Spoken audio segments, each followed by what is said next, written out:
Alors bah, du coup ouais, dans le groupe, il y a les Pays-Bas, Mhm. l'Autriche C'est bien et ça. le barragiste de la voie A. Les deux rencontres, si je dis pas de bêtises, c'est Pays de Galles, Finlande et Pays de Pologne, Galles, Pologne, Estonie. Ouais, c'est je ça. crois bien. Donc voilà, donc je pense que ça risque peut-être de faire une finale Pays de Galles-Pologne et ça devrait se jouer entre ces deux équipes plutôt. Mhm. Euh, enfin, je vois, en tout cas, des quatre équipes, je vois l'Estonie largement inférieure et je vois les Pays de Galles au-dessus de la Finlande. Et ouais, après, du coup, tirage pas évident parce que tu reprends les Pays-Bas qui restent un gros, même si ça s'est bien passé en éliminatoire pour l'équipe de France. Et c'est pas la plus grande des équipes des Pays-Bas. Mais voilà, il y a des joueurs de qualité. Il y a Memphis Depay, Cody Gakpo devant. Tu as Van Dijk en défense. Voilà, tu as des grands noms quand même. Et l'Autriche, attention, parce que ça joue très très bien aussi. Autriche de Ralf Rangnick, Mhm. donc qui sort un peu la tête de l'eau après son passage compliqué en première ligue. Et du coup, ça joue vraiment bien au foot. Et pareil, tu as quelques grands noms, du Konrad Leimer, du David Alaba. Donc attention, ça sera pas facile. Bon, la France est ultra favorite. De toute façon, je pense Mhm. que, je pense que vous serez d'accord avec moi pour dire que la France est peut-être le favori de cet Euro. Ça se joue peut-être avec l'Angleterre, mais voilà, c'est dans les équipes ultra favorites. Donc la France doit terminer première de ce groupe, Mhm. mais ça sera pas des matchs évidents, quoi.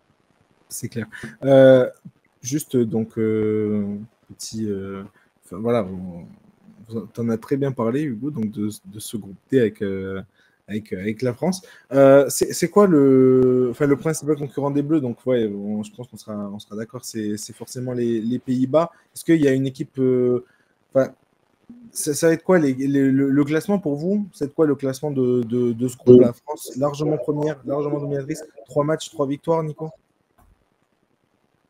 J'arrive pas. On Attendez, j'arrive pas à verra, te- mais oui, si la France voit son niveau, logiquement, elle aurait gagné les 3 matchs. Mais bon, il ne faut pas venir la fleur au fusil. On se souvient, bon, comme l'a dit Didier Deschamps, il y a 3 ans, en 2021, on était sorti quand même avec le Portugal, l'Allemagne et la Hongrie. Et on n'avait pas battu la Hongrie, ça avait été très compliqué. Et on s'est sorti face à la Suisse en huitième de finale. Donc attention à l'excès de confiance.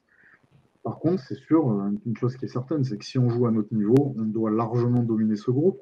Maintenant, je mets un bémol sur les Pays-Bas, dans le sens où pour moi, c'est une équipe très dangereuse, qui sort d'une Coupe du Monde quand même très réussie, où ils sortent au tir au but contre l'Argentine, et où, bon, ils ont fait une campagne de qualification assez moyenne, c'est vrai, mais en sachant qu'il y avait la moitié de l'équipe qui était absente pour cause de blessures, de suspension.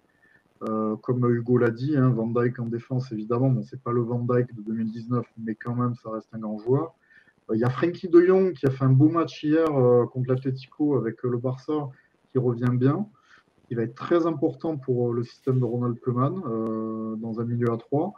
Et puis Cody Gakpo qui est très bon, qui progresse de mois en mois. Depay qui est toujours une valeur sûre. Et puis, il y a aussi cette pépite, hein, Xavi Simons, qui brille avec Leipzig et qui va là aussi progresser et qui va, on l'espère tous, être un des grands joueurs de cet Euro parce que c'est un joueur très spectaculaire. Donc oui, c'est une équipe, je pense, qui doit terminer deuxième pour moi, mais il faut s'en méfier parce qu'il faudra être fort pour notre équipe, parce que s'ils ont toutes leurs forces vives, ils peuvent nous poser des problèmes. Donc, méfiance, mais on doit quand même terminer premier de ce groupe.